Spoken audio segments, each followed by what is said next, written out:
Want to talk Cavs at 6 a.m.? There's only one place to go. The Ken Carman Show with Anthony Lima. Weekday mornings starting at 6 a.m. 92.3 The Fan.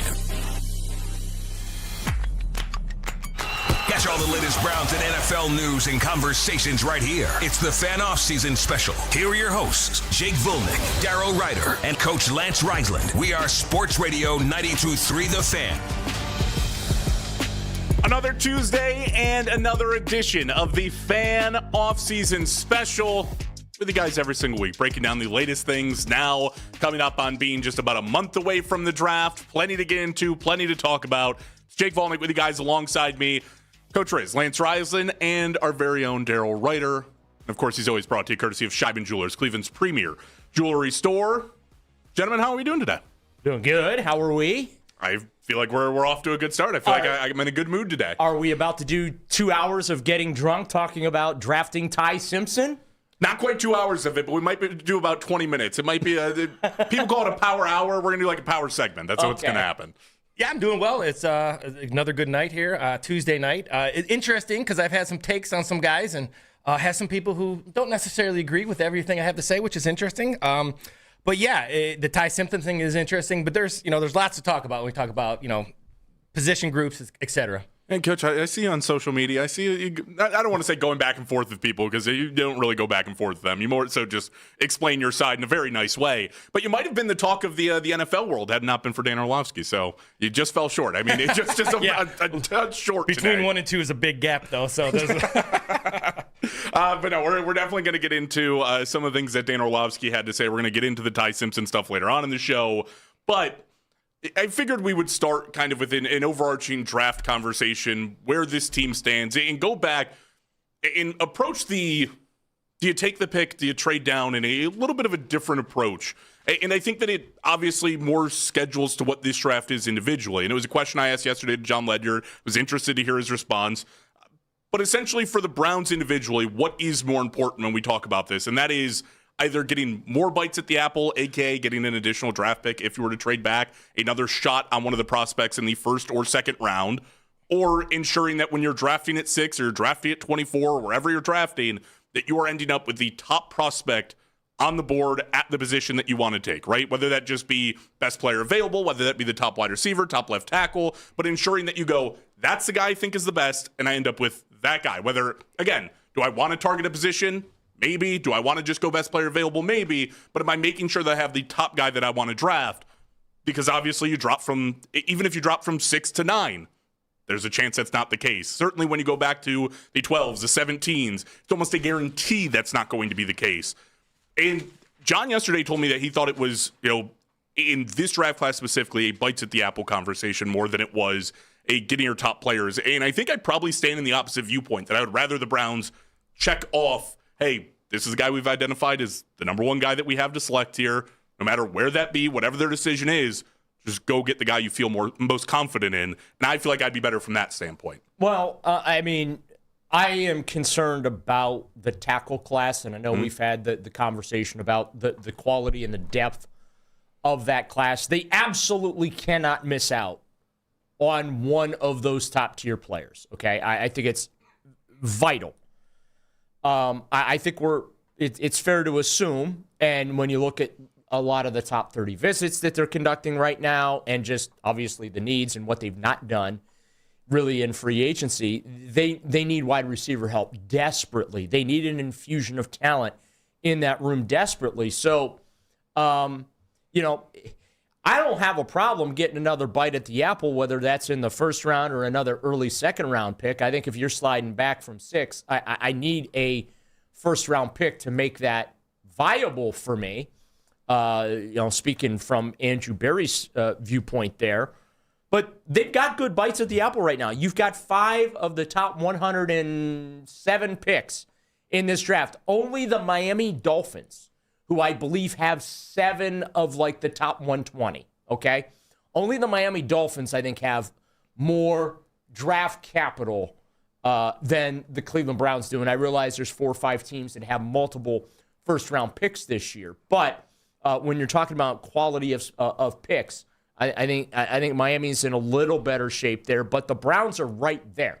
it's hard to argue with what Andrew Berry gets to work with going into this draft. You get 6, 24, 39, 70, and 107, right?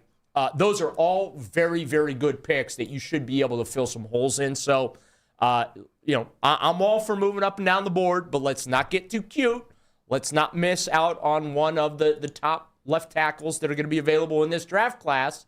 And then, we've had the conversation about the wide receivers. There might be more flexibility in that position group. You can get comparable players in that, first round. So maybe tackle is your target, but maybe 6 is too early to do that, and you can get some additional draft capital by sliding back a few spots and still getting a guy you want, whether that's Freeling or someone else. But I just don't outsmart yourself. That's my only thing right now. I think going from, everyone's talking about doing a trade with Dallas because the Cowboys have 2 first-round picks. Sliding back, I think their first one's 12. Yes. I think sliding back from 6 to 12, though, that might be a little dangerous because I think you run the risk of missing out on one of those top tackles. Well, the thing is for me, there's 6 guys, right? For Caleb Downs, Jeremiah Love, Bailey, Reese, Styles, and Ruben Bain. Those to me are the guys that you stack talent. I don't care who you have at what position. I've been answering questions about Jeremiah Love, and it's really not about the position he plays. It's not about the position that the Browns have with Judkins. I think Judkins is outstanding. But if you keep stacking talent, stacking guys who, when they get out there, they can help you win the game by simply being on the field and how they touch it. And I look at a guy like Jeremiah Love. I don't look at him as a running back because everybody's concern is about position value. And I've learned that I don't like that. I don't like that word. I don't like the word position value. It makes sense to me. Don't get me wrong. And I understand why people say it, but I don't like it. And the reason why is because you're missing. You could, like Daryl's saying, you could miss out on one of these guys that kind of change the narrative of how a game goes. So if you have to move back, and I'm at the point where if you don't want to stretch at 6 for a tackle, Elton Jenkins can play your tackle. I know people don't want to. They're like, there's no way. The guy's feet, his knowledge, his ability to do things both from the right side and the left side tell me that he can play the tackle in a pinch. So if you're not sure if you're going to miss on one of those 6, I would move him out to tackle before I'd miss on one of those 6. That's my opinion. And it's funny when you see a lot of different people's views. I don't think they're necessarily wrong either. It's just how you want to attack this and what you want to fill. The position value makes sense to me. It's just not the way I do things. Yeah, because I think it's interesting because we even talk about, like, right now, somebody had just put out the report, and I can't remember for the life of me who it is, but it was that they don't see Tennessee going with Jeremiah Love at 4, but could see the Giants going with him at 5. And that's a team who just added Cam Scadaboo, obviously dealt with the injuries, but looked pretty good in the year that he was there. You might think to yourself, you need to add a back like Jeremiah Love, who's going to almost undoubtedly be a guy who ends up in front of him if he's healthy, right? I mean, just from pure value, where they were drafted, the type of prospects that they are, you expect Love to be ahead in the depth chart than Scadaboo. But they're adding another running back into the room, a position you could argue they already have filled where they have more holes, like wide receiver with a Giants team that has, sure, Malik Neighbors, but now losing Wan'Dale Robinson, maybe not very much behind it. So I see that part of the argument too. I think I just struggle because bites at the apple, it does make sense. If we're talking about this class, I think there's a legitimate argument to it when you trade back. Like, again, I'd probably prefer to just take the top guy there, whoever you think that is. But in a class that we talk about, a lack of top-end talent, where you are probably taking you need rattle off, I think, 6 guys in that list. So you are taking the bottom of the barrel in terms to speak of the very top of the class. Everybody else got to take their 5. You take the last one that's remaining. And this is a draft class that we've talked about as being deep inside the first 2 rounds, first 3 rounds, is guys that you're going to look at that are, that guy's going to be a starter on a roster, right? Like he's pretty much ready to play, or in a year he's going to be ready to play, and they have solid projections as starters, where we usually see a much deeper decline, right? It's almost a much steeper hill that you go off of when you talk about, that guy was a top 10 pick down to the guy that you drafted at 17. Like, the talent drop-off is immense, and that's not this class. I just struggle. Like, whether it is, Jeremiah Love for one of those top 6, or whether you look at it and go, I want Carnell Tate. Like, that's the guy that I want to go out there and get, and I think he's a game changer. That's Andrew Berry's mindset. It comes down to what you feel like the gap is in the room. But at some point, I think if you're the Browns and you're sitting there at 6, why are you even taking we think Carnell Tate's the best, and he has the best, potential to either be a number 1 or be a solid wide receiver in the room. And let's say after that they go, then it's Jordan Tyson. and there's a 3% chance in our minds, right? Browns love the analytics. We can go to numbers. There's a 3% drop-off in our mind. Wait, Don't do they math. do? They do? This just in. Don't do Since math. when? No math. Don't do math. But we think that there's a whatever percent drop-off you want to say there is to like this guy's going to be a starter compared to this guy or going to be a number one, whatever it is. Why even take that chance? Why even take the margin of error other than we are most confident in that guy? Don't let him go anywhere. We take him at 6. That's pretty much the argument of the trade back. Like, why would I not want the top left tackle on my board? Why would I not want the top wide receiver on my board or just the top overall best player available when I'm sitting there with the ability to draft them? More capital is great. At some point, though, on your roster, the Browns have, 9 picks standing right now inside of this draft?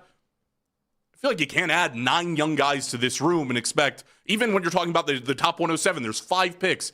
What are the odds that you're going to get 5 guys starting out of that group, even if you drafted all offense, or you drafted a guy like Caleb Downs, you drafted a guy like Jeremiah Love, who are guaranteed? The odds that all 5 of those guys are going to pan out, be on your roster, and make a significant impact day one when they walk into the building, I get Barry did it last year. Very low chance of it happening again. Don't you threaten Andrew Berry with a good time now? He loves it. Don't challenge him because, they've tried it before. They tried it in 2016. They tried it in 2017.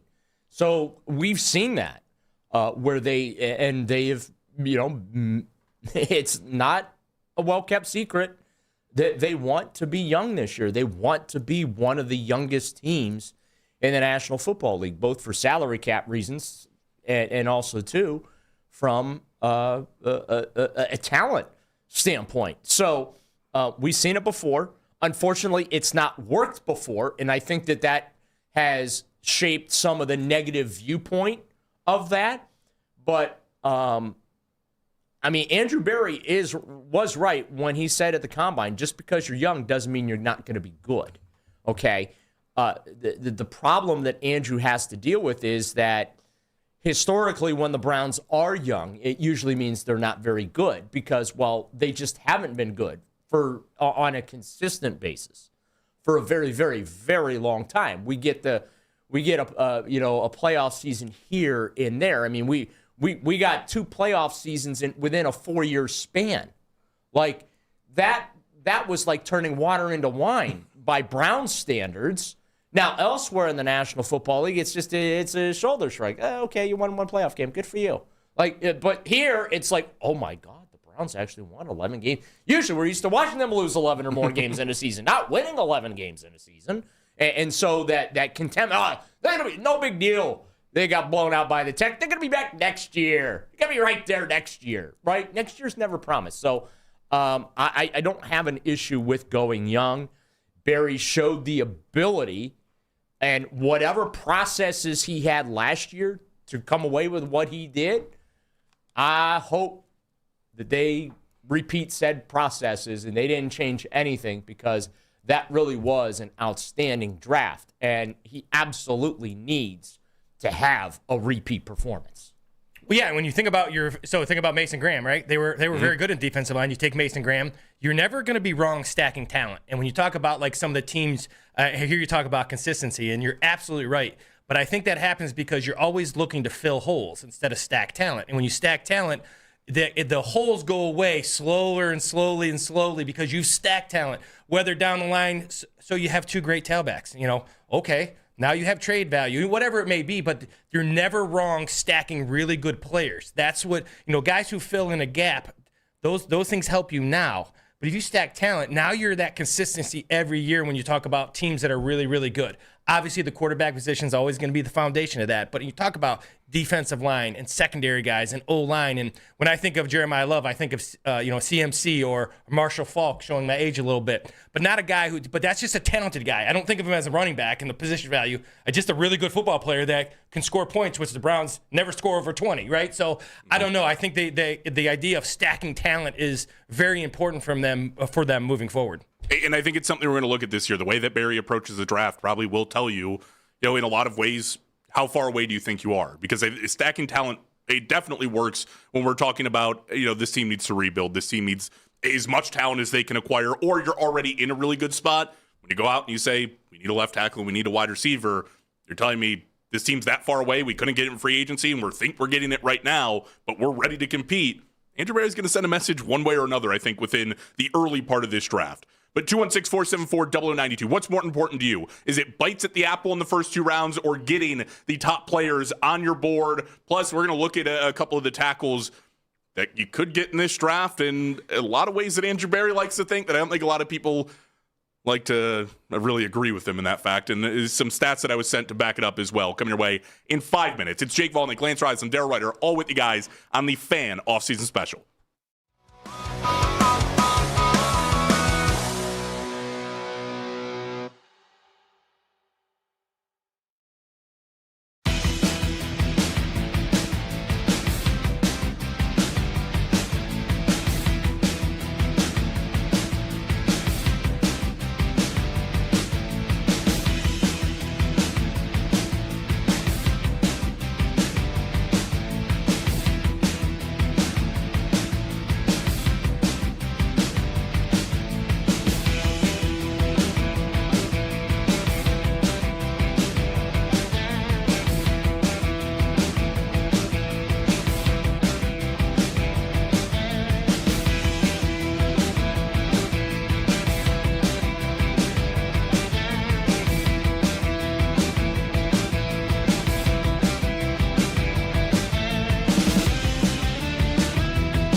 814-4603 for details. Don't trust anybody with your Cavs coverage unless they have sports in their name. We are Sports Radio 92.3 The Fan. Catch all the latest Browns and NFL news and conversations right here. It's the Fan Offseason Special. Here are your hosts, Jake Volnick, Darrow Ryder, and Coach Lance Reisland. We are Sports Radio 92.3 The Fan. Fan Offseason Special with you guys. Want to make sure we're staying tuned. We know just a few weeks away from the draft, we are getting position breakdowns from Coach. We have defensive tackle coming your way in about 15 minutes. Tight end a little bit later on in the show. A couple of the positions we're breaking down today. But as we continue this conversation surrounding the draft, right, we get more bites at the apple. You get the top players. I think one of the more interesting things that goes into this class is when we talk about the tackles, right? We go, the Browns don't need a tackle. They need a left tackle. That is where they're struggling right now. I mean, listen, they could use tackle depth, period. But left tackle is the spot on the offensive line. If you don't want to start Elton Jenkins there, you definitely are looking at either playing DeJuan Jones, and that's a risky thing on its own, or drafting a guy. But you have like 3 left tackles in this class that are going to be legitimate first-round prospects. It's Monroe Freeling, it is Caden Proctor, and it is Caleb Lemieux. Those are the 3 guys that we've looked at. They can be first-rounders. You can play in there. You can trust it. Yeah. And we've really climbed into the idea then that Andrew Berry necessarily doesn't view it that way, right? As you have 3 guys. He has taken the approach consistently that if you can play right tackle, I think you got the ability to play left tackle. And if you can play left tackle, vice versa. You can go out there onto the right side and do the same thing. And I thought it was interesting because we view this class as right tackle heavy. Your top linemen are, Spencer Fano, Francis Maui-Noa. We're talking about primarily right-sided guys. They might slide inside, but we're looking at the right side of the line. And whether or not that kind of is the way that Andrew Berry views it. I think that's why a lot of people are zeroing in, and I will admit, myself included, because I don't, and I'm sure Coach Riz probably disagrees with me, but I just am not a believer that those are interchangeable positions. I don't believe it. I've seen the Browns try and do it here multiple years with multiple players. It has not worked, okay? I believe that the techniques, the footwork, the hands, the pad level might be similar, whatever. I just think that it's different, and I don't feel like the tackles are interchangeable. Now, Maui-Noa is probably the top tackle in this class, and he would be for the Browns if you're assuming that you can convert him to a left tackle. The reason that I zero in on Monroe Freeling is because he's a true left tackle. That's where he plays, and that for me, that's why I like him. Don't have to teach him a new position. The only thing I need to teach him, is maybe how to refine the game, if you will, for the NFL level, because it's a little different than college. But Spencer Fano and Bell and these other guys, I'm not a believer in that it's an interchangeable position. We've seen it the last couple years now. I will concede that circumstances, mostly injury, has really forced the Browns into that mindset, okay? And that they have had to play guys, I guess I can't say out of position because they believe you're a tackle, you're a tackle, but play guys out of position. DeJuan Jones is a perfect example, right? His rookie year, he starts out on the right side because Conklin gets hurt. Then they have an injury at left tackle, and he has to go over to the left side. And then for a stretch before he got hurt, he was playing at all rookie team level. Then he was playing incredibly well. That was a heck of a job that Bill Callahan did with him, considering his first minicamp practice, he needed a trash can in between every rep that he took. Okay, but yeah, I don't believe that they're interchangeable. That is something that Andrew Berry and I don't disagree on or don't agree on. And I will concede, I can't look at a right tackle and tell you if that guy can play on the right side. I have no idea if Maui-Noa can do it. I don't know. I'm man enough to admit that. And that is a projection that Andrew Berry's going to have to make. Well, the thing about a tackle, I think what he, I don't necessarily disagree with you, Daryl, but because the fact is it hasn't worked here. So you're going on what you've seen. In the past, if you're a zone team, right, you're stepping with the zone steps left and right. You work left and right? It's like, working in unison. Some of the pass protection can get a little iffy, right? You're kicking back with the left, different foot, getting to the next level. Angles are different. All those kind of things are different. If you're a straight zone team. Now, the guys who have the best opportunity are usually the guys who are not tackles when they get to college. They're tight ends, right? Those tight ends who have really good feet. And I think sometimes as coaches, we think, I know I've done that too, where you're like, this guy's got great feet. He's a former basketball player, or he's a tight end. And what he can do is that you're assuming that the ability, the biomechanic ability to use both feet in unison are usually pretty good with basketball players, usually pretty good with tight ends because they have to line up on both sides as a tight end. It always doesn't work out that way. You're also getting the much more usually you're getting the much better defensive end on that left side. Let's be honest, especially in pass protection. There's different schemes that work a little bit better, but again, you have to double team on a 3 technique. It's a different foot that you're stepping with. So if you're not coordinated, I feel like I'm a very coordinated person, but I'm not very good left-handed or kicking the ball left-handed. So it takes a little bit of work, and I think that's what they think in terms of the athleticism. I know with DeJuan Jones, I thought DeJuan Jones could kick to the left side easy because of his basketball background. It wasn't the case. And that's kind of the projection you're talking about. Sometimes it doesn't work, but if you just said to me when he moved over left, I'm like, oh, he's perfect over there. He'll be fine. He's big. He came in shape last year. I thought he was going to be just fine at the left tackle. It didn't work out that way. So, the proof is in the pudding. It hasn't worked out, but I think it's the footwork. They think if you're a better athlete than just a big old tackle that's played tackle his whole life, that's kind of the thought process behind it. What do you look at when you're watching a right tackle that tells you whether, and now I'll use Maui Noa as the example but I think he's the consensus best quote unquote tackle in this class, right?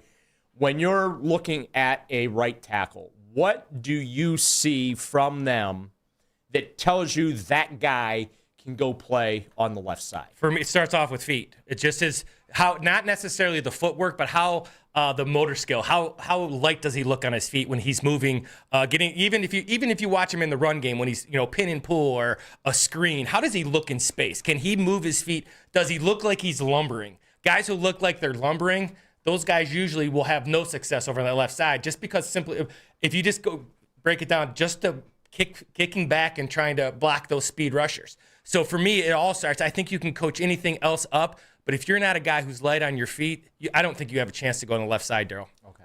It's interesting because I was saying one of my buddies kind of took, from 2016 on, looked at, players who played over half their snaps in college at one side and then were asked in the NFL to immediately transition to the other side of the ball. Now, left tackle is going to right tackle. It's not a foolproof thing, but there were guys who had a lot of success. Jack Conklin was one of them, played left tackle in college, moved to right tackle, obviously was very good at what he did. Ryan Ramczyk, a guy who played left tackle, moved to right tackle, and a PFF grade was included in the sort of breakdown that I saw, and he posted the highest PFF grade of any of the guys to do it at above an 80, which is obviously very successful. You flip it and look at the guys who moved from right to left tackle. One, there are 4 guys drafted in the span from 2016 to now who have been asked to do it, that strong transition entering the NFL. The guy who's played the most snaps doing it was Jed Wills. And it was by a significant margin. We are talking about 2,500 snaps being the difference.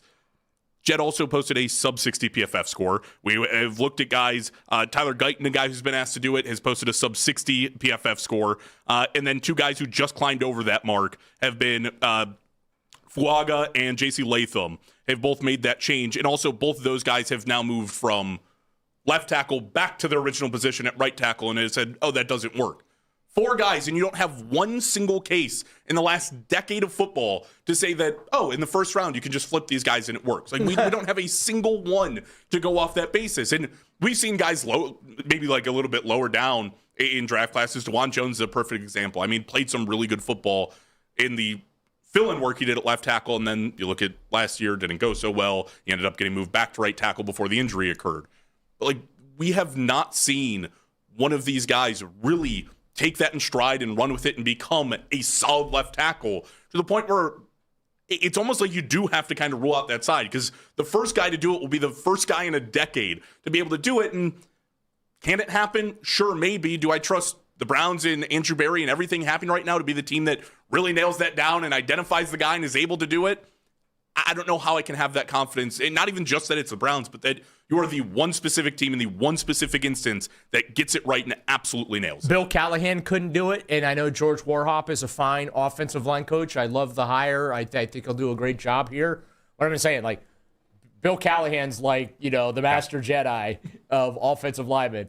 And if he couldn't make it work, I don't know anyone's going to make it work. I'm just saying. Well, I think you got to have your only chance is that you're talking like elite athleticism, like unheard of athleticism from a tackle, which means he'd kind of be on the left side anyway to start. The guys you're naming, as I go back and I'm thinking about those guys I've broken down, you're talking a lot of maulers, guys who like to get off the ball and get into you physically and vertically to space you backwards.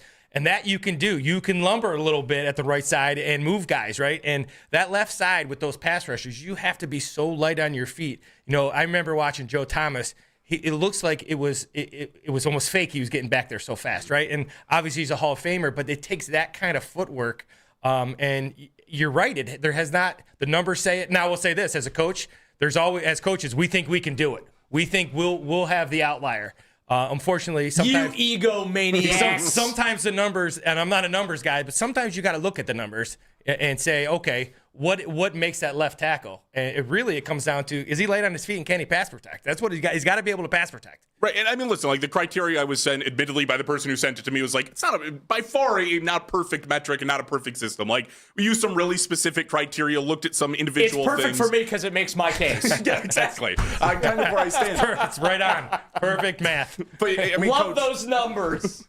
we're going to look at left tackle, obviously, and offensive tackles in general farther down the line. But you talk about that explosiveness, guys who are really light on their feet. Do you even look at any of the right tackles that you've evaluated in this class and go, oh, that's a guy who fits that mold, is somebody who maybe could make that switch? Fano for me is a guy, I think, and I think Lomu too, but Fano's a guy for me, I don't care about the length of his arm, but I just simply am talking about looks light on his feet. He looks like a big tight end to me. And when I go down to Browns practice, they got offensive linemen who are really, really good, and you look at them and they weigh 330, and you're like, oh, he looks like he weighs 270. Those guys the physically gifted guys who can move their feet, move side to side, lateral quickness, right? They can move left and right quickly, trigger it, right? When they see it, they believe it. So that's kind of the thing. It would be that lateral movement, that short area burst, but it would have to be a guy like Fano. For me, that would be the guy. One guy. Maui Noa to me for me even now. The more I watch him, he's going to be a great guard in the NFL, in my opinion. I think he has a chance to be a tackle, but move him down to a guard. He's like the super version of a KT Levinston. Let him get his hands on you, and you're in big trouble. That's what guards are, and I think he can be outstanding there. I think he just told us that he would not take Maui Noa. I think Coach. No, I'm not taking Maui Noa. I'm not taking Maui Noa for sure. Unless you want a right tackle, which you obviously you don't need now. That doesn't really feel like it. 216-474-0092. Do the Browns need to target a true left tackle, or can you ask a guy to switch kind of sides of the line and go from right tackle to left tackle and just take the best guy on the board?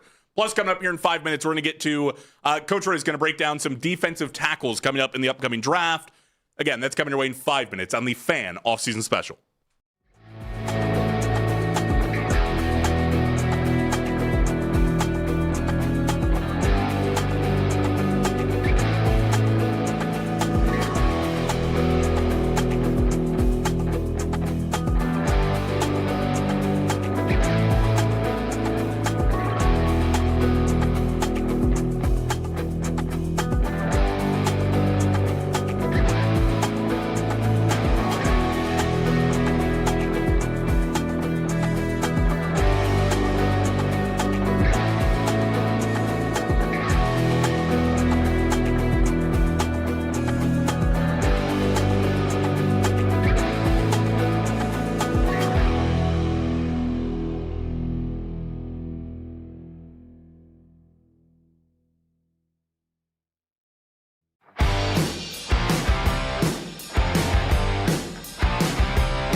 There's Cavs and there's NBA news that happens while you at work.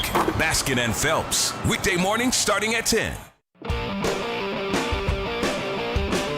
Catch all the latest Browns and NFL news and conversations right here. It's the Fan Offseason Special. Here are your hosts, Jake Volnick, Darrow Ryder, and Coach Lance Reisland. We are Sports Radio 92.3 The Fan.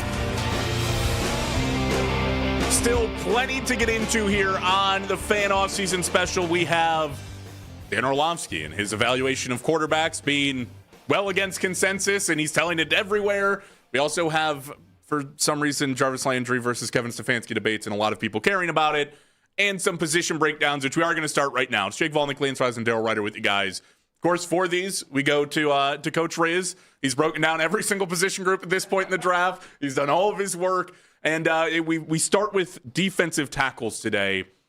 A couple of things off the bat that I kind of want to get into, Coach. One, this is one of the few areas on the defensive side of the ball in this draft that I have seen almost targeted as a maybe just not as strong as you get in a lot of other draft classes. Would you agree with that assessment? Yeah, some of that maybe some of the high level guys, maybe some of the game changer top 5. They wouldn't be in that top 6. I would agree with that. I do think Cade McDonald, who's number 1 on my board, I do think he is going to be a really good run stopper. But when you think about elite defensive tackles, you go with Aaron Donald. Now, obviously, he's an outlier because of what he does. But if you think about that ability to play the run and then on third down, get after and have a full repertoire, there's guys who are good at one gapping, one penetrating guy, but they don't stop the run very well. And then you have Cade McDonald, who are really, really good at stopping the run, but they're not really versed in the pass rush yet. So, yeah, I think that's a fair assessment. I think it's a pretty deep class in terms of guys who can contribute, maybe not be all pro type guys. But you can win a lot of games if you get a bunch of guys like that. The other thing is a defensive tackle, because I think more now than ever, the way that you attacked Mason Graham last year, you watched Malik Collins integrate into the offense. It's almost – Browns kind of have a type, right? At defensive tackle, it is guys who can get after the passer, guys who can fill the right lanes at the right times to kind of almost emphasize their defensive ends to be able to get after the passer and really contribute to that pass rush.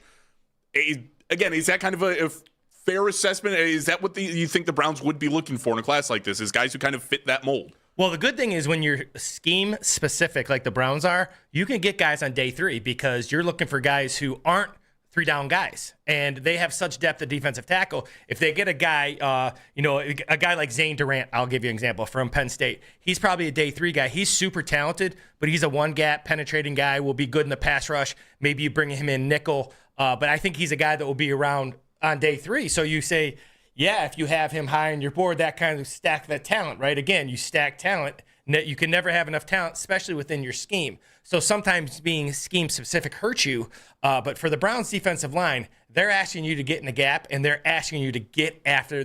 We used to say kind of the idea of my dad's defense was very similar. It's we're going to pass rush to stop the run. Like we're going to pass rush and we're going to run into the running back. That's really a lot what they do. And then those linebackers clean it up. So there's some guys out there. But the guys who I think are the top level guys don't really fit the Browns scheme. They're the big heavy guys. Cade McDonald, Lee Hunter. The top guy in the draft, when in terms of a guy who could be an all-pro, is probably Peter Woods. And I'm not really sure who he's going to be or what scheme he's perfect in, the kid out of Clemson. But he's a really talented kid. But, yeah, they can get scheme-specific on day 3 for sure.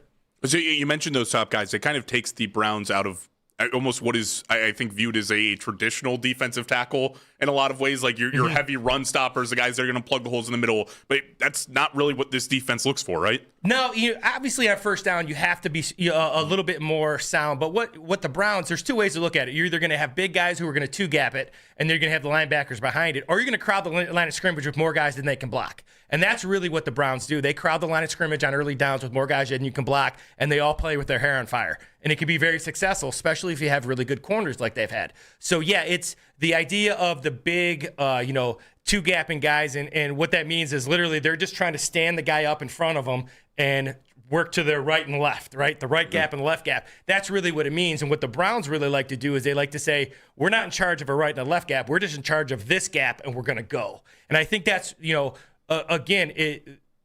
that's why staying in the scheme was so important.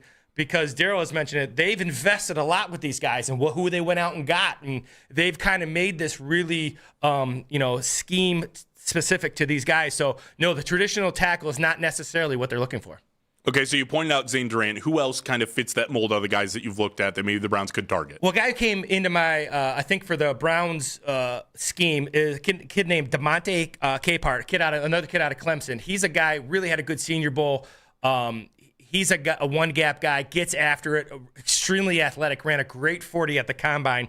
Then you got a kid named Lee Hunter out of Texas Tech. He's up and down. I'm not really big on guys who don't have tremendous motors all the time, because in the NFL, those things get exposed. It kind of goes on the offensive side of the ball to Jed Wills. This is their livelihood, and the guys who treat it as their livelihood, you can tell. Christian Miller, kid out of Georgia, again, pretty well-versed, but more of a run stopper. Zane Durant, I really like. Darrell Jackson's an interesting guy, kid out of Florida State. He's a massive guy. He has got a great first step. Can fatigue a little bit because he's so heavy. So these guys, some of these guys have great skills, but they're a little bit heavier than they need to be. And, if you take a guy like Dante Corleone is a guy, like he's 6 foot. He's, he's around that 330 range, 340 range. Gets a little bit heavy. He's come into camp, college camp at 350 before. But you watch his first step and you think about him playing at 6 foot, maybe 315, 320. He's very explosive. He's just a little bit heavy. So do the Browns like him enough to say, hey, you know what? We'll get him in shape because he does have a great first step, and he's a guy who anchors in there. So a lot of times, even these guys who take the gaps, they still have to anchor and not get blown out of their gaps and have good gap integrity. It's a very tough position to play, even though it seems like it's easy. Dominic Orange is a kid out of Iowa State I really like. He's more of a run stopper. Darrell Jackson I mentioned. Chris McKellen's a defensive tackle from Missouri. I just started watching him a little bit. I didn't have him in my initial top 10. He's right on the outside. Again, he's more of a well-rounded guy, but I don't know if he's a well-rounded guy enough to be besides a day 3. So once again, it's what is Jacques? What is he? What is he like from his defensive tackles in terms of, is it what they produced or what they could be? And on day 3, I would think it's more of what they could be. So some of these heavier guys would have to lose weight to get in this scheme. And I think it's if they take anybody, it would be somebody that he specifically likes, because the guys who I think are, besides Peter Woods, who I think can be an elite talent, the rest of these guys are kind of up in the air. And Cade McDonald's number 1 on my board. He's a run stopper. So it's interesting because you talk about the weight side of it. I mean, in your experience, especially when we're talking about guys at the NFL level, we're talking about, guys who are 22, 23. Obviously, you still have the ability to lose that weight, but how difficult is that? Because we've seen DeJuan drop a ton of weight. We also have seen plenty of guys in the NFL come in with weight problems and never be able to solve the weight problems. Like, it's probably more of a case-by-case scenario, but how likely is that I can look at a guy that's 340 as my D tackle and go, I need you to play at 315 and get him there? Well, a lot of that comes down to their genetics and what they look like and what weight can they carry. And sometimes they carry just too much weight. And once again, it's habits, right? It's when you're in college, you're on your own, and it's not a job yet, and it's not all these things. So it comes down to what is their priority. If you're a guy who is going to play in the NFL and you're going to make millions of dollars, and they say, hey, listen, I think you can play really well at 315, then you get to 315 because it's your job now. And that's what I see with some of these guys is when they come in, you're not what you say, it's what you do every day. You're a creature of habit. And these guys who are, you're in college, you can eat whenever you want. You got food is always readily available to you. They're trying to keep your weight up, especially if you're a heavy guy and you're in the gap. If you play the line of scrimmage like the Patriots, those 3 down linemen, they want them to be ginormous. They want them to be huge, right? They want them just to be heavy guys who don't get moved and take 2 guys and let linebackers run. So it depends on what scheme you're in.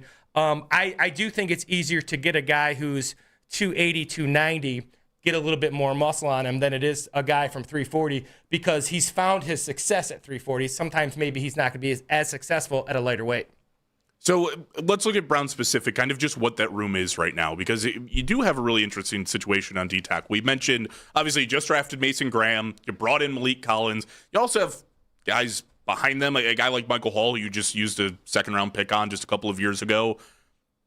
Where does kind of tackle depth come into this conversation? Obviously, day 3 is available, right? Like, you don't really go any position specific when you get to day 3. You're more looking at who can I get on the board, who can I develop. But if we're looking at this defensive tackle room right now, how much help does it actually need? Well, I don't think it needs as much as people think, right? You got Mason Graham, you got Malik Collins. They just got Davis, who replaces Shelby Harris, who is kind of that run stopper, that old traditional, you can get. I thought Shelby did a nice job on first down. I think Sheldon Richardson, even though he didn't fit the scheme, he did as good as he could. He's just a run stopper. There's a guy who didn't fit the scheme, even though I loved him and he played well. So Davis kind of replaces him. Now, Mike Hall is an interesting guy for me because Mike Hall did not play the run well at Ohio State. Has never played the run well, has not taken on double teams well, but what he does, he gets in a gap, and he is a monster, and he's really tough to block because he's so athletic. Obviously, Sam Kamara is another guy. Yeah, they all kind of fit this mold when I look at them. Aiden Huntington, right? These guys who just want to get down, set, and get after the ball. Now, the thing I like about Mason Graham played that 2 gap at Michigan, so he can do a little bit on first down especially. Because kind of when you watch them on film, I would assume kind of their mentality is, we're going to do everything we can. We'll do whatever we're coached to do. We'll take one for the team on first down. We'll anchor. We'll take on guys. We'll do whatever we got to do so we can turn it loose on second, third, and long. So the Brown in this pressure style defenses at all level of football, your goal was to win first down. So now you're dictating. You can get wide 3s, wide 5s, all the stuff they like to do. But you can't do that if it's second 5. Second 5, you got to play traditional defense. So, they all kind of fit that mold. Mason Graham being one guy that can 2-gap a little bit. Davis, if they face a heavy run team, you can expect Davis to be in there a little bit more with Graham on first down. Kamara's an undersized guy who's really good in 1 gap. Huntington's a good guy. Okwara's another guy. Just guys who like to get upfield. And you watch those guys practice. They practice really hard. It's a fun group to watch, but there is definitely a style of what they do.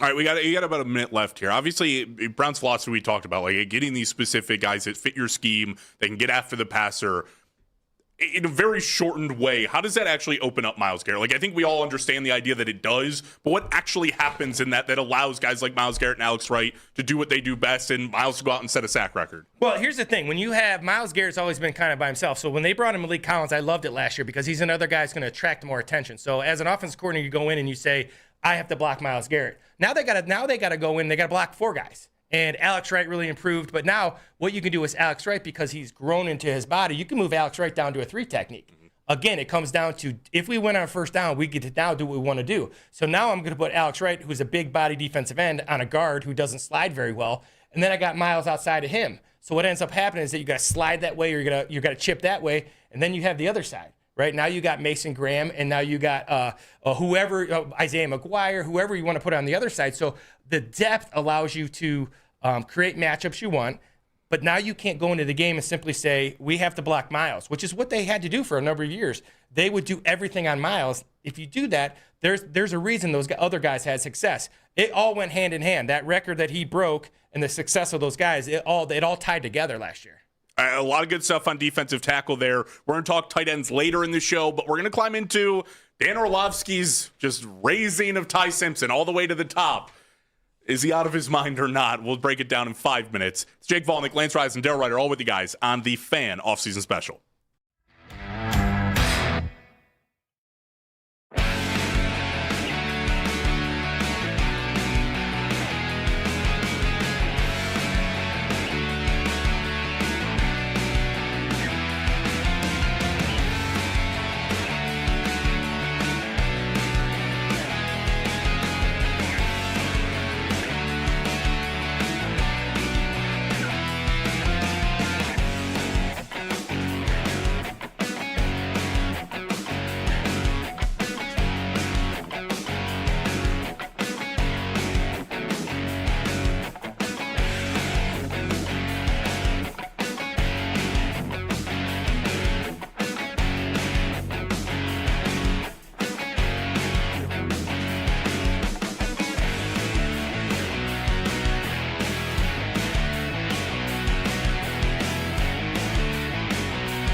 the podcast isn't dead. It's just moved to the Ken Carman Show with Anthony Lima feed on the free Odyssey app. Of course, the emerging podcast scene is also brought to you by Extend Technologies.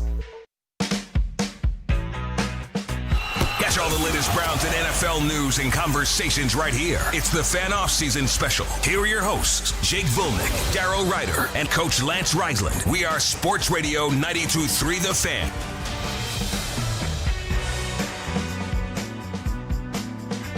Second hour of the Fan Offseason Special. I was debating there. I waited for a second. I was like, I could say final hour, but there's only two of these things. You just have an opening hour and a final hour. It makes it sound like that's a fast hour. I know. It's really a fast hour. We moved quick. I was like, it's really the halfway point, so final hour just doesn't feel right. I don't know where I was going. But we are in the second hour of the Fan Offseason Special. And time to turn the page a little bit. Obviously, still a lot of draft conversation, but it just hasn't taken right here on the Fan in the terms of like the storm that it brought over. Like we talked about Ty Simpson last week, right? And I was like, feels like there's a lot of buzz and a lot of push all of a sudden happening for Ty Simpson.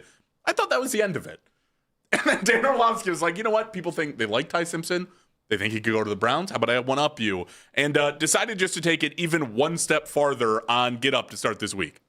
I think Ty Simpson is QB1. I think Ty Simpson is the best quarterback in this class. I think when you look at the body of work and what was asked of these two quarterbacks, you have to start with the question, who needed to do more to carry their football team to play well? Ty Simpson, and it's not close between those two quarterbacks. Who took more games over throughout the course of the season? Ty Simpson. It's not even close. And if we're asking like, okay, we're trying to see what you are as a player in college and what you're going to be asked to do in the NFL and what translates. I start with, what do you do in moments of panic with the football? Because that's really what separates good to great. I would tell you that Ty Simpson is more consistent in that regard. There's not a ton of moments of panic out of Fernando Mendoza, and then there's moments when he immediately drops his eyes and becomes a runner. Ty Simpson more consistent in that. What guy was asked to do more NFL throws? Ty Simpson, and it's not even close in that regard.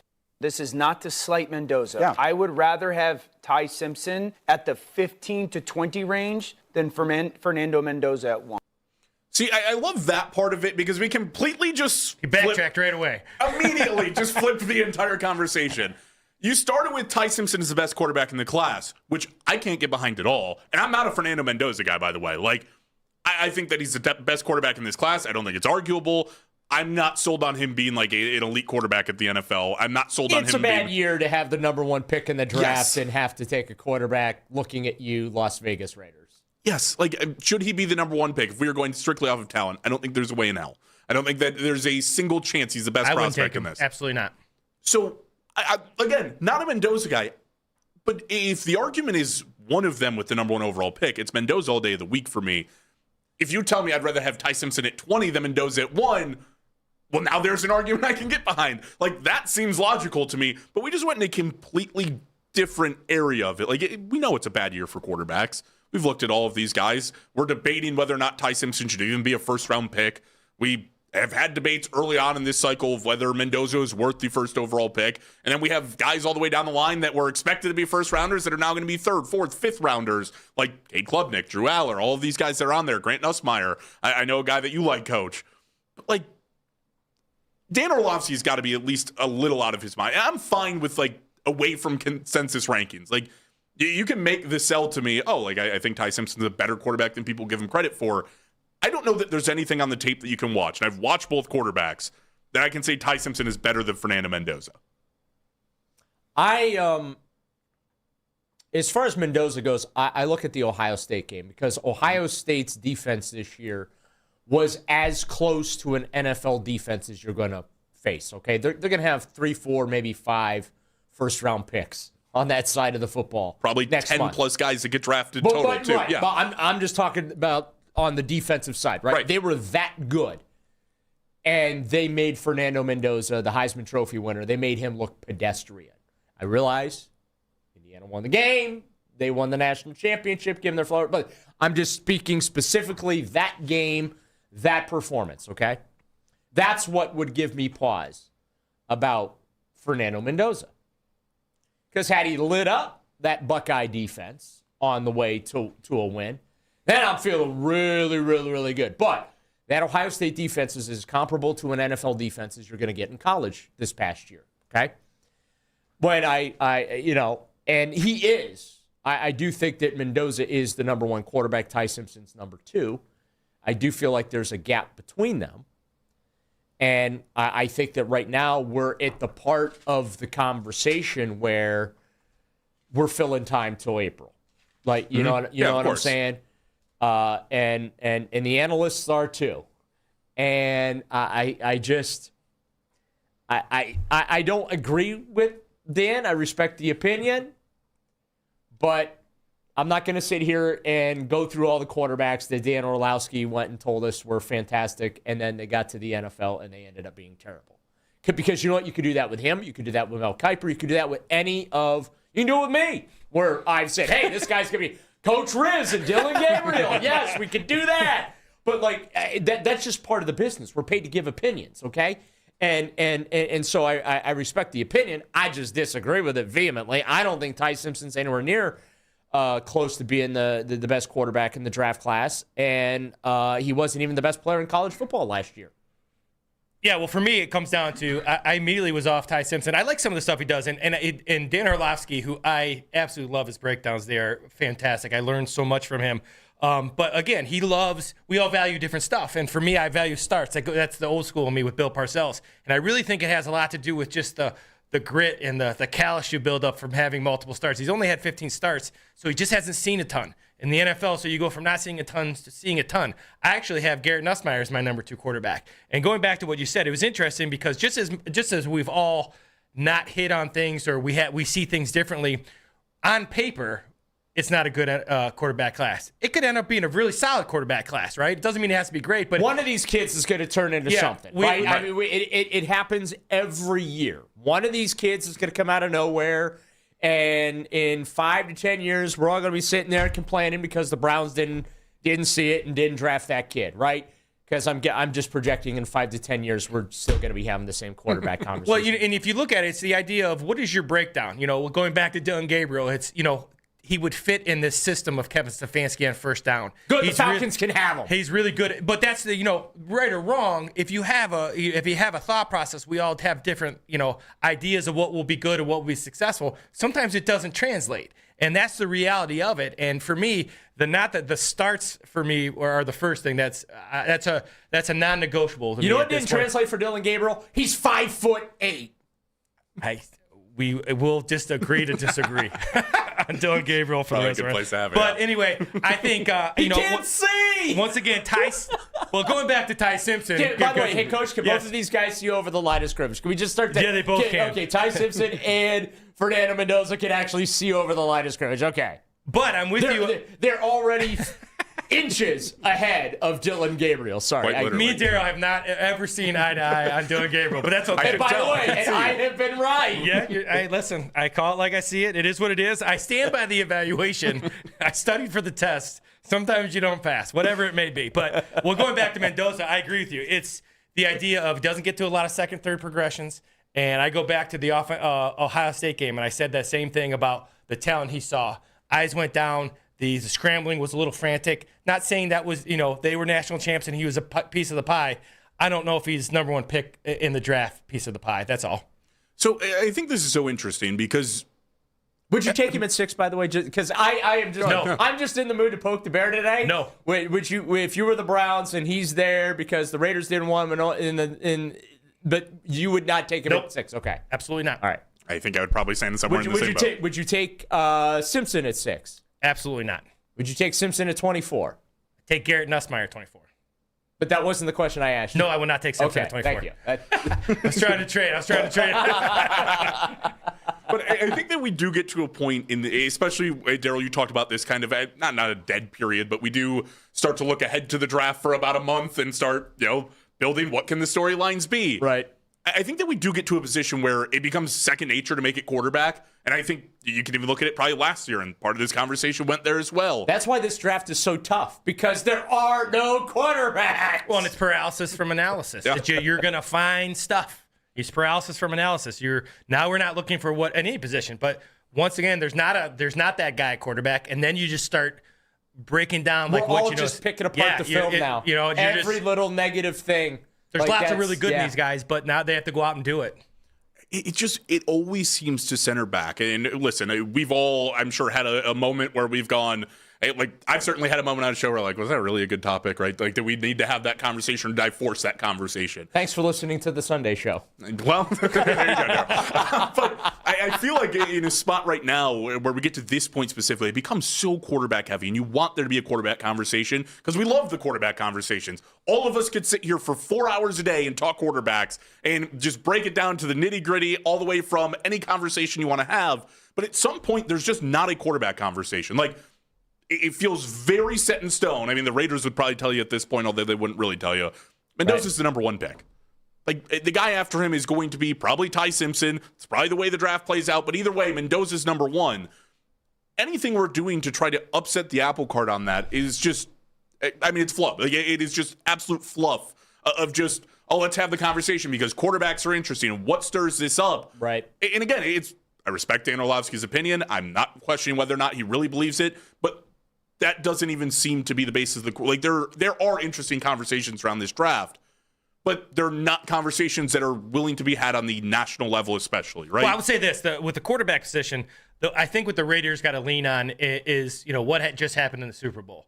If this quarterback doesn't have a draft that you can win because of, then you got to get a quarterback that you can win with, which I do think Mendoza is, but he's not a guy that's going to make. He's going to, you got to have good receivers. You got to have a good offensive line. You got to have a defense. And he'll make the plays Sam Darnold-esque. I really believe that. And that's one of my comps for him. But I think the idea that he's not a because of guy. And there's not a lot of those guys. So I think a lot of these teams need to get away from that and get to the point, let's get some pieces around these solid quarterbacks and, get a good defense, get the running game going, and you can be successful. There's a blueprint now for it, and it's happened a number of times. I am going to be fascinated, though, to see the Tom Brady thing with the Raiders and, in between him calling football games. He's, very involved, they're saying, in that particular operation.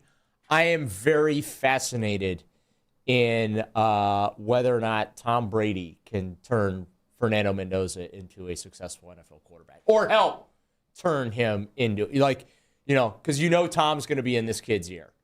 It is quite a bit, right? For me, that's the most fascinating part of this, this whole deal. I remember when the Browns drafted Jed Wills, and Joe Thomas was very respectful during that period. Like, he wanted to help, but he didn't want to commit a lot of full time. He's got a wife and kids and family and and other off the field interests and things like that. His Wisconsin farm and stuff.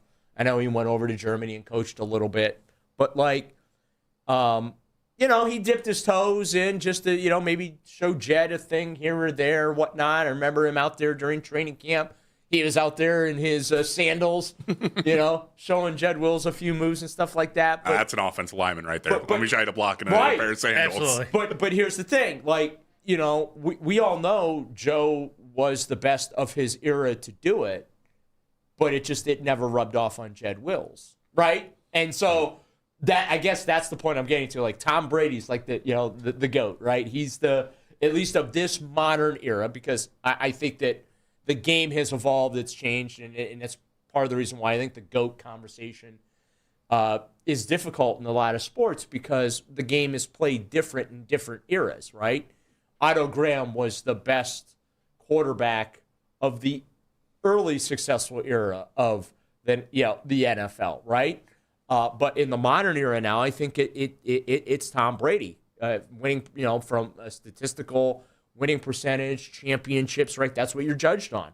Is you're competing for championships. But I'm gonna be very fascinated to watch and see how that whole thing unfolds in Vegas with this kid and with Tom Brady involved. I think it's gonna be fascinating as can be. I don't know about Ty Simpson. I don't know where he's gonna end up. Hopefully not here.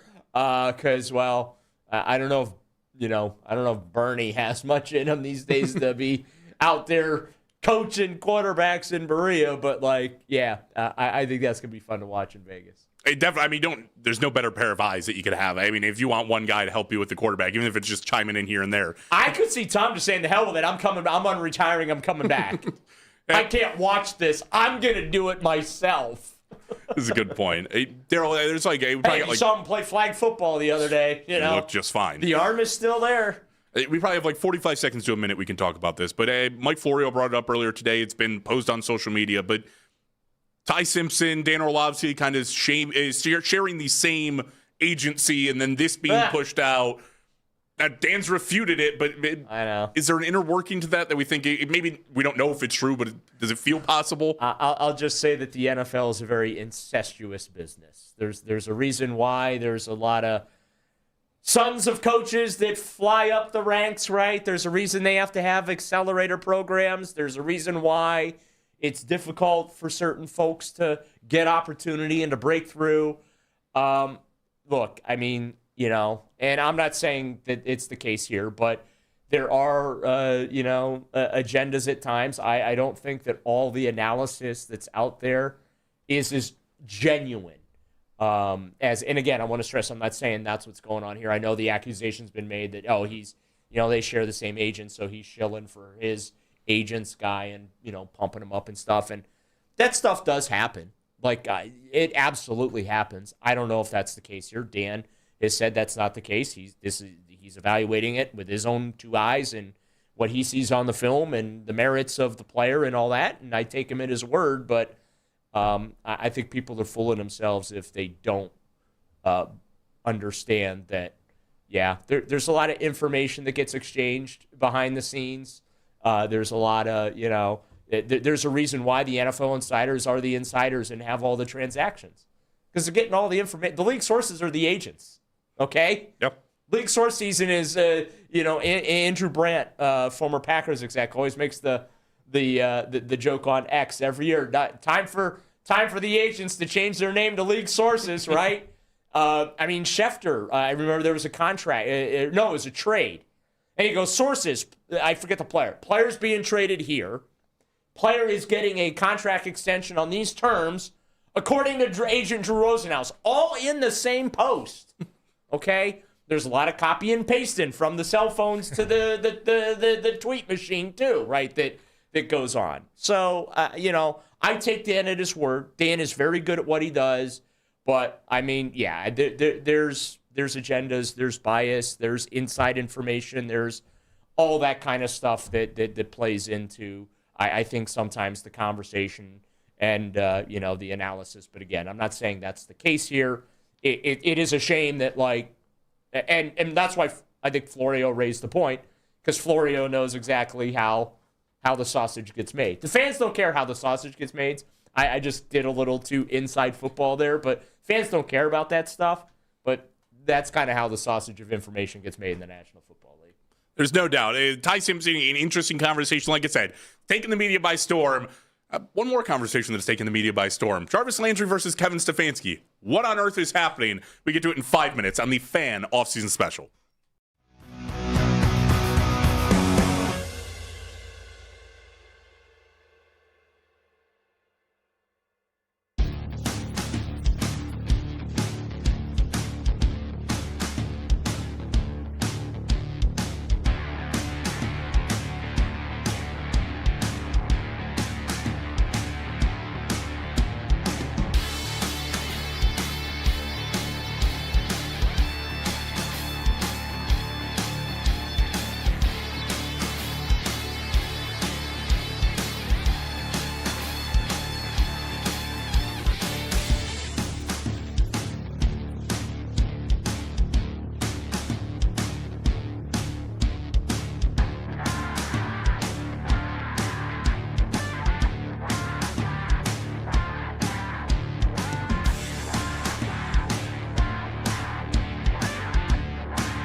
Phelps 10 a.m. to 2 p.m. And Afternoon Drive with Nick Wilson and Jonathan Peterlin from 2 to 7 p.m. Each and every weekday. It's free. Subscribe to 92.3 The Fan on YouTube. Catch all the latest Browns and NFL news and conversations right here. It's the Fan Offseason Special. Here are your hosts, Jake Volnick, Darrow Ryder, and Coach Lance Reisland. We are Sports Radio 92.3 The Fan. Fan Offseason Special with you guys here. Coming up in about 14 minutes, we're going to get to Coach Riz's tight end breakdowns. Somewhere where the Browns almost certainly could be drafting, not just on day 3, could be looking at day 2, and well, if they get really wild, you could talk about day 1. I don't think it would happen, but maybe. I'm willing to put some money, maybe even a burger on that they're going to draft a tight end. I'm not going to take you on that burger bet because I think I would side with you. I'm pretty confident they're drafting a tight end. Not very good at my burger bets right now. I'm going to be selective in my burger bets right now. Does that mean you're buying dinner more than you're consuming it? Nick is enjoying my my work down here at 92 for sure. Yeah, he is. He's indulged a little bit sometimes. Coach Riz brought me lunch again. Very nice of him. So I'm not done with Nick though. Just so you know that I'm going to get him. What's the most eventually. recent bet you got? No, we're waiting. We're gonna do wins again. I've tried to get him with some draft stuff. I'm trying to reel him. Oh, so there was a big controversy apparently today because we had our little opening day get together with the Guardians here, and I said to one of the sales guys because they came up to me and said, "Man, you really don't like Todd Monken, do you?" And I said, "No, it doesn't. It's not that I don't like them. It's just I don't think that they're all that much better than they right now." Than they are, and I just I've seen like 10 coaches come through here. All right, I'm over the new coach thing. I don't get the googly eyes and the rose-colored glasses because we got a new coach here. And I said, I go, Nick and I, we got a burger bet. It was kind of funny. It was for the playoffs, and then all of a sudden once I jumped on that because I knew I was getting a free meal, he's like, wait a minute, can we do like 9 wins? Can we instead of can we just do 9? I said, no, we're doing playoffs. It's and he's like, okay, fine, we'll do. So then it got back to Nick that I was talking mess behind Nick's back about no, that's what happened. There's tape of it. You went from straight playoffs. I get the burger when they get eliminated in October, and that's just gonna be what it's gonna be. That's this how was a live on-air conversation that happened. Yes, I remember it vividly. There are witnesses, and he's like, "Oh, I just thought you were talking mess about me behind my back." I said, "No, everything nasty I have to say about you, I'll just say it right to your face. I don't care." That's certainly between you and Nick. That is a guarantee, by the way. You can maybe if you want to go with Daryl, not talking mess to your face with some other people. I don't have any receipts to say that. I'm not saying that you do, but I could make the argument that you would. Nick is the one person that if you're going to talk mess, you're just going to talk in front of Nick's face. I mean, you guys have known each other for long enough. By the way, another guy who doesn't get googly eyes for a coach is apparently Jarvis Landry. That doesn't happen. Solid transition. Solid transition. We're working on those. But we call that a segue in the business. Well done. But Jarvis Landry has taken his shots certainly at former Browns coach Kevin Stefanski, who obviously we need to get him under. away from the podcast. Is okay? I don't know. I'm kind of enjoying it, Daryl. This is it's like high school girl gossip. It's great. Listen, I never want to be a part of the problems that are happening, but I'll be damned if I don't want to hear them. I want to hear what's happening. I want to be in the loop. I'm interested, but I just don't want to be a part of it. Kevin's in Atlanta now. You've been gone for years. I was once they hired Todd, okay, and it took him 24 days to do it. And maybe 2 weeks out, can see maybe 2 weeks after I was still doing the, hey. That's a hint of bitterness right there. Well, no, here's what Kevin's up to in Atlanta, getting the band. That's going to work out great because he's bringing a bunch of Browns guys in, and we know how awesome that worked here. It led to him getting fired, but whatever. That's the way it goes, right? I was talking earlier about how incestuous the NFL is. Coaches, I remember Eric Mangini. He brought every over-the-hill New England Patriot and New York Jet he could find in here because he wanted to teach the Browns how he wanted things done. So he brought in guys that do, and these coaches do that all the time. They bring in familiar staff and familiar players to, hey, this is the way coach likes things to be done. But I loved Jarvis when he was here, and I give him the respect and the credit for helping the Browns, at least for a period, get this thing on the train tracks after the 1-31, 4-44 stretch. Again, congratulations to the Browns for being able to do what no crappy NFL team in history was ever able to do, and that's lose 44 games over 3 years. Good for you. You should be able to hang a banner for that. But like, he's just really salty and bitter toward Kevin. There clearly was a falling out. Obviously, there was a falling out with Jarvis, or I should say Odell and Baker.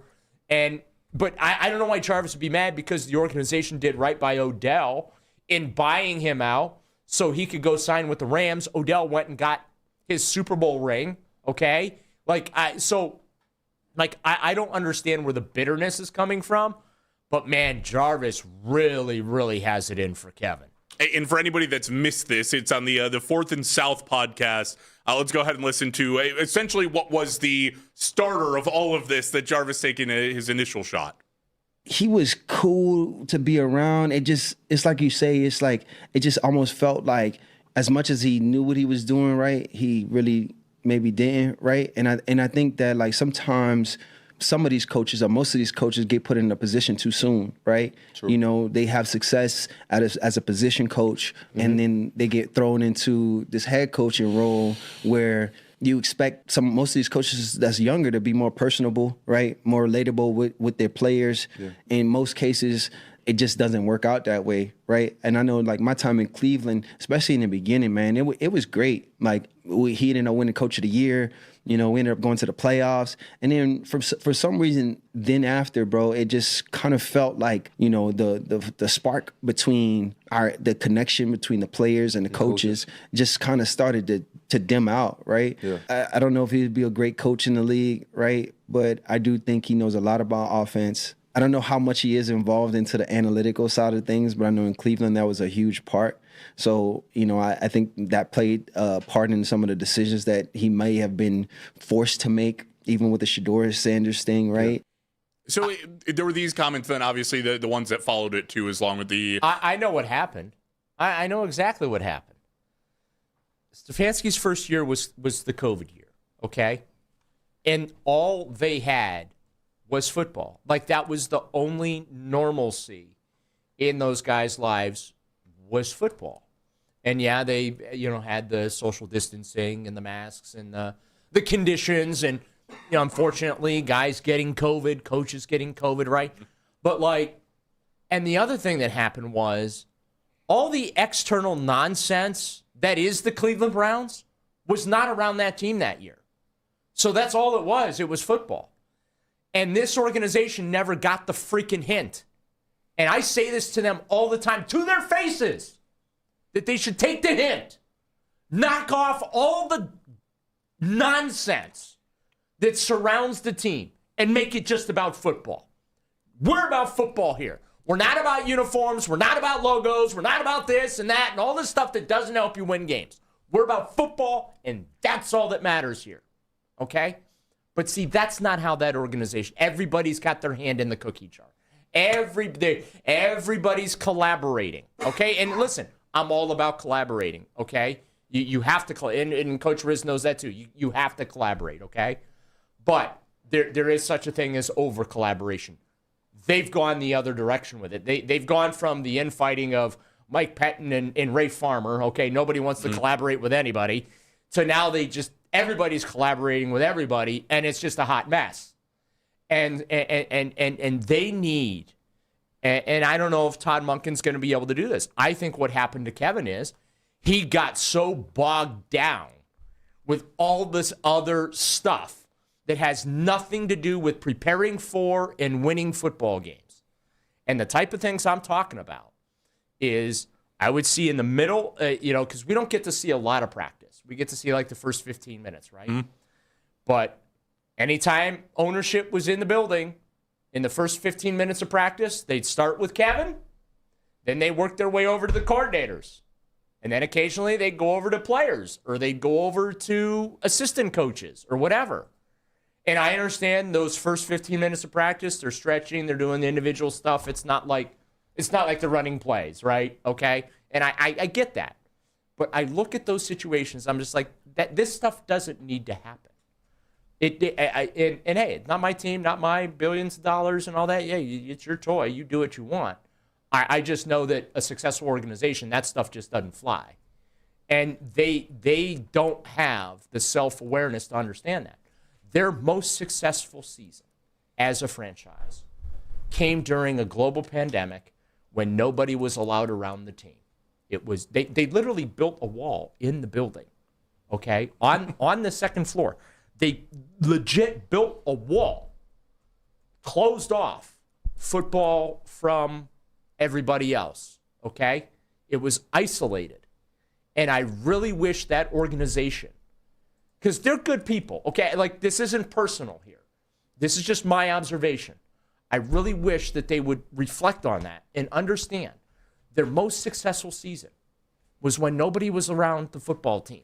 It was just about football and nothing else. Not promotion, not marketing, not, hey, I'm, going to chat you up here in the middle of practice and I want you to explain to me everything you're doing out here right now and who looks good and who doesn't look good and what, you know what I mean? Like, what are our odds of winning this week and all? No. Like, let it just be about football. So that's what I think Jarvis was getting at when it came to, hey, that first year it was great. Now, actually, no, it wasn't that great. Understand? It was. We're all on Zooms, right? The team meetings were on Zooms. They weren't in the same. You know what I'm saying? Like, it was very sanitized, for lack of a better word, but it was just football. That's all they had. It was the only normalcy was the football. So Jarvis's time here, ended. Not on the greatest of notes with him. He was banged up a little bit and things like that. But I just think that clearly something happened between him and Kevin. But also, too, I do feel like there's something valid in what he's saying because the last couple of years, Kevin's not gotten good NFLPA report card grades. We heard after he was fired, all the players talking about accountability and leadership and things like that. We've all seen the clips, the locker room, the Myles Garrett rolling his eyes when Kevin pulled out the, have I ever lied to you? And Myles is like, his eyes get big and he's like, did he really just say that to us? Like, you know what I mean? Like, there were signs that the players had issues with how Kevin did things. I think that was the big thing for me is like, I listened to it. I can sit there and go, okay, well, Jarvis is probably, you can see how he's better, right? Like, there's other things that have been brought up throughout that you go, that's a guy that after he's been cut a couple of years have gone by and maybe you're a little bitter, but I also reflect on a lot of what he said and I'm like, from the outside looking in, hard to kind of pick holes and poke holes in what he's saying too. Like, didn't have the greatest connection players, the spark faded. Like, I mean, listen, if I had to listen to Kevin Stefanski's press conference as a player, I would have had the same reaction. You've seen those team meeting clips. So if Kevin, like, I'm watching that stuff and I'm just like, Kevin's an awful nice guy. I know him. I know the non-press conference version of Kevin. Very personable, very funny, great sense of humor. But I'm watching these clips the Browns put, and I'm like, or Hard Knocks, the AFC. I'm just like, yeah, he's boring me to tears right now. I will say this: I'm going to go to bat for Kevin, and I'm going to do this because I'm going to talk. Because thing about Kevin is his personality. When you don't win, his personality is a lot easier to attack than a coach who wears it kind of on his sleeve, right? The emotion. He never showed that. So when you're not successful, that's really, really, really easy to attack. The most emotion he showed was, I think, after the final game when because he knew he was fired. He went into that game knowing he was fired, and they ended winning the last two games. And I think the thing. So he gives you that vibe that he doesn't care. That's not true. He gives you the vibe that he's, and when you start, as coaches, you get hired to get fired. That's the reality of it. And you do lose touch, whether it's good or bad. But that stuff is usually all kind of in the middle. And the only thing I will say, whether it's high school, college, or in the NFL, when you're not aligned, this is what ends up happening. So now the blame goes all on him. And he had his hand in it. He struggled with some things. But he's not the only hand that was in it. And I would question and I would tell people to be careful in thinking that the next guy is going to be successful unless they're aligned. Because, again, you're a mediator in that. You're not just the CEO when you're the coach of the Browns. Yes. You're also the mediator. So you got to, so everything, but everybody had their hand in it. So his offense wasn't very good, but there was no players on the offense, right? So he didn't show emotion. Well, I watched his practice. They're organized. They went through situational stuff. They didn't have really good players. Now, the players he had, maybe that was some him too. The point being is that he had his hand in it, but he wasn't the only hand.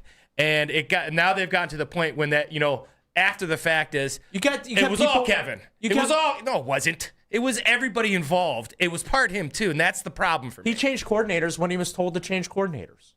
You definitely, went through and made moves. Now we got to drop this here because we only got a few minutes left, and we have to get to break so we can get to Coach Riz's tight end breakdown to wrap up the show. Got to break down the tight ends. We have to get to breaking down the tight ends.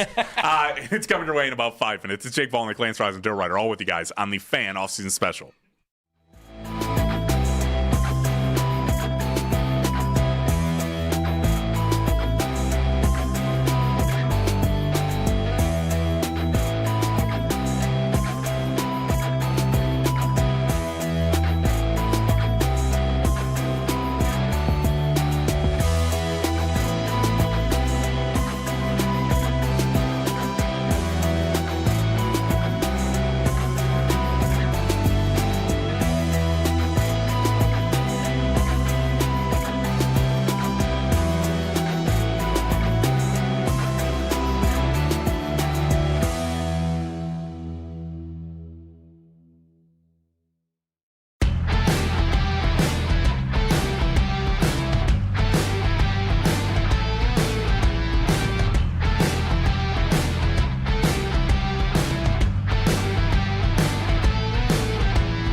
playoffs are just around the corner.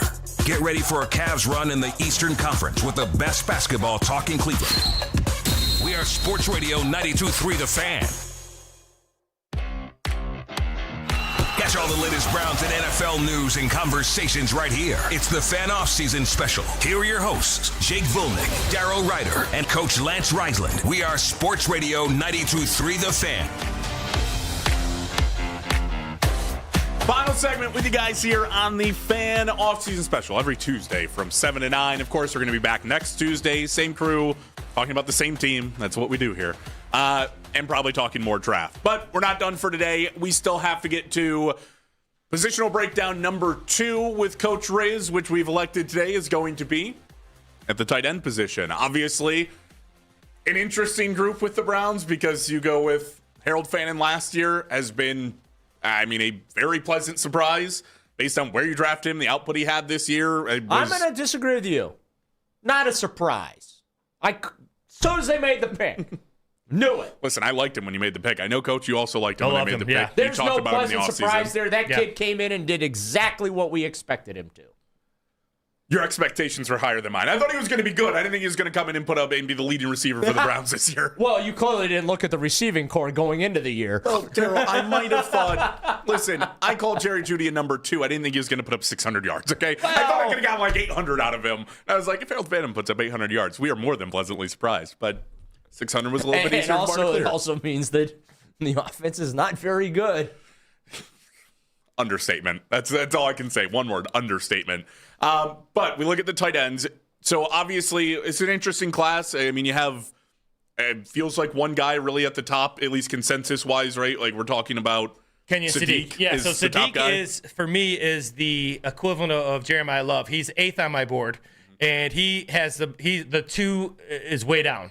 Just like with Jeremiah Love. Now, Sadiq is a guy, obviously, I don't think he'll be around for when the Browns pick. He'll be a day 1 guy, elite athlete. But there's this is a deep tight end class. And I think it's a deep tight end class. So in the NFL now, they're getting away, not everybody. There's they've gone out and they've gotten Stoll. If you think about what Stoll is, he's a traditional tight end, right? He's going to do some movement, but he's going to be anchored to the tackle with his hand on the ground. And that's kind of what his job is going to be, is to make Fannin. He'll take some of the dirty work away from Fannin because, once again, Monken's not, everybody says, well, Fannin's not a great blocker. No, he's not. He's not a great inline blocker. He never will be. Don't make him do it. It's not why you drafted him. That's what one of Monken's great strengths are. But there's some other tight ends, too. Eli Stowers, kid out of Vanderbilt. He's undersized weight-wise, long catch radius, outstanding in space. He's a guy that kind of fits what they want to do. I thought he's going to be a day 3 guy. He's creeping into day 2. In fact, really? He's that talented, and he runs really well. So he's a guy that I think is going to be really good. There's a kid, the Ohio State kid, Max Clare. He's kind of slid down a little bit. He's just a really good tight end. He can attach to the tight end traditional style, but he can also put it, he can also move a little bit, especially in that Ryan Day offense. The kid I really has grown on me, kid out of Baylor, Michael Trigg. Michael Trigg is a guy, he's got kind of an H-back. He's a super athletic kid, ability to run, compete like that off tight end, right, where he's going to motion. He'll be do a lot of the similar things that Fannin does. Not quite as, doesn't quite have the catch, run after catch as Fannin, but he's a really good athlete. Love him in space. Then another guy, you got Daquan Wright, outstanding athlete from Ole Miss. Again, this is not, these guys besides Max Clare and one more guy I'll talk about. These are all the movement guys that we talk about, very much like Fannin. Now, if you're the best tight end in the draft when it comes to putting his hand on the ground, in my opinion, is Sam Roush, the kid out of Stanford. He ran a lot better than I thought he would, but you're talking a kid who's 6'6", 260, probably will play at 270. So he's kind of that put his hand on the ground. He's going to block power. He'll be the big tight end when they're running right, if they want to, kind of establish that run game, kind of what the Ravens did. So he's the best guy, in terms of that they want another. And he'll be, I think he'll be available because he's kind of a one-trick pony, right? Mm-hmm. He's not a guy. I think the guy that they should really kind of look at going to attack of all these guys is Oscar Delp, right? Oscar Delp, the kid out of Georgia, ran lights out at his pro day. Tremendous, obviously has a connection with Monken. But has tremendous athletic ability. Now, once again, he's got to work on his functional strength, in line. And if you remember, why people say, why do you need to block in line? Because that'll dictate what defense you get. You'll get more linebackers because they think you're going to run the ball. But you're talking about a kid who can play receiver. You're talking about a kid who can, he's like Fannin, right? And I think he's that kind of talent, right? He's a guy who can play in space. He can play multiple positions as a tight end. He can motion. He can play receiver. He can play outside. He can do a bunch of things. He'll be available, I think, on day 3, early day 3. But I think he's a perfect fit for what Monken wants to do. Who's your because Stoll's a 1-year contract. He's on a vet minimum, so there's no guarantee he's even going to make the team. Even though, like you said, he brought in to do the dirty work, if you will. I kind of feel like that if the Browns do go that direction, if they do draft another tight end, which I think they will at some point, maybe on day 3, who's a Jack Stoll dirty guy, do the stuff that they don't want Harold Fannin to have to do? Well, they just signed Whiteheart again, right? So they picked up Whiteheart. There's another guy. So I think my thought was exactly right. And I remember you saying that about Stoll being the 1-year guy. And I've learned that those guys it doesn't mean they're always going to be on the team. But those 2 guys, I think, will fight it out for that. Now, if they're going to get a guy who I think will be available, it'd be Sam Roush, the kid out of Stanford. Okay. He's a guy he's a athletic tackle, if that makes any sense. He's functional in the pass game, but he's a really good blocker, and he came from Stanford. And there's something about Stanford run game. They're really good. I love those tight ends, Iowa tight ends, Stanford tight ends. But he's a guy he's a mountain, and he's a much better athlete than I thought, seeing him run and seeing some of the clips on him. But he's a guy that will come in, and his initial responsibility would be to put his hand on the ground. But I don't think Monken's going to go there because of signing Whiteheart again. I think they're going to fight. Stahl and him will fight it out. I think they go out. I think really we shocked if it's not Eli Stowers or Oscar Delp. So this is interesting because you've compared both of those guys in a little bit of a way, like a Fannin type, kind of doubling down on this type of tight end. Why does that work? Why do you get 2 of the guys like that and put them in this offense and say it succeeds, knowing that there might be a time where both those guys are on the field at the same time? Well, if you think about what they're going to try to do is you try to get these guys to block as best they can because you're trying to dictate what the defense puts on the field, right? So if you go 2 tight ends, traditionally old school football, like for me, when I went 2 tight ends, it meant I was power running the footballs. We're going to try to run it down your throat.